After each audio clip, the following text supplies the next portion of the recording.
வணக்கம். என் வாழ்க்கையில் நடந்த ஒரு சம்பவத்தை பற்றி சொல்ல போகிறேன். ரொம்ப ஆச்சரியமான விஷயம்.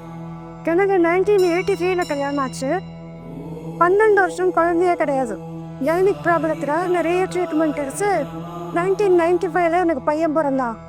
அவனுக்கு 3 வயசு ஆகும்போது திடீர்னு ஒரு நாள் பயங்கரமாக ஜுரம் வந்துச்சு. 2-3 டாக்டர் பார்த்து யாராலையும் ஒன்றுமே பண்ண முடியல. சிஎம்சியில் கொண்டு அட்மிட் பண்ணுன்னு சொல்லிட்டாங்க. அப்போ நாங்கள் வேலூர் இருந்தோம். சிஎம்சியில் கொண்டு அட்மிட் பண்ணோடனே அங்கேருந்து சீஃப் டாக்டர் சொன்னார், பிரெயின் ஃபீவர் மாதிரி சந்தேகமாக இருக்குது, வைரஸாக இருந்தால் குறைச்சிடுவோம் உன் பையன், வேறு ஏதாவது இருந்தால் கொஞ்சம் கஷ்டம், பாம்பேக்கு பிளட் அனுப்புகிறோம், 2 days போய் ஹியர் உள்ளது அப்படின்னு சொன்னேன். சரின்னு நானும் என் குழந்தைய படுக்க வச்சுட்டு பக்கத்துலேயே உட்காந்துருக்கேன். அது அழைச்சிட்டு இருந்தேன்.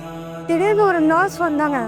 கேடி நர்ஸ் வந்துட்டு, சாதி சச்சரித்த புக்கை கொடுத்தாங்க, இதை படிப்பானே, உனக்கு நம்பிக்கை இருந்தாலும் நம்பிக்கை இல்லாட்டாலும் இதை படி, இது படித்தாலும் உன் பையன் நல்லாயிரும் அப்படின்னு கொடுத்தாங்க.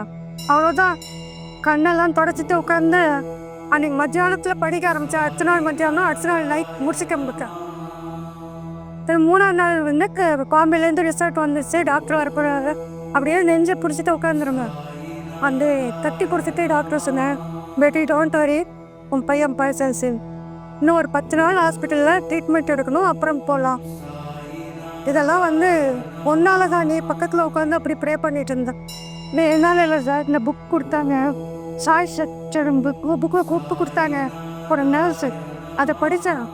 அதில் தான் வந்து என் பையன் இப்போ குணமாக இருக்கான் அப்படின்னு தெரிஞ்சுட்டு அதுலேருந்து நான் எப்போவுமே அந்த புக் படிச்சுட்டே இருக்கேன். இப்போது இந்த ஹோமுக்கு வரும்போது நான் புக்ஸ் எல்லாம் கொடுக்கும்போது தவறி போய் அதுவும் போயிடுச்சு. இப்போ ஷேடு போன போது வாங்கி கொடுத்தாங்க புக்கு, அதை வச்சு இப்போ படிச்சுட்டு இருக்கேன். நான் எப்போவுமே ஒரு மாதத்துக்கு ஒரு வாரம் படித்தேன். நல்ல ரிசல்ட் கிடைக்கிறது. இப்போ என் பையனுக்கு 30 வயசு, அவனுக்கு கல்யாணம் பண்ணியாச்சு. அவனும் ஒய்ஃப் நல்லா சந்தோஷமாக இருக்காங்க. அவங்க சந்தோஷமாக இருக்கணுங்கிறதுக்காக நான் இங்கே வந்து தனியாக இருக்கேன். அவ்வளோதான். ஸோ பாபா என்னோடய லைஃப்பில் அன்றைக்கி என் குழந்தைக்கு ஏதாவது என்ன நான் அன்றைக்கி போயிருக்க வேண்டியோ காப்பாற்றி பிடிச்சது அவர் தான்.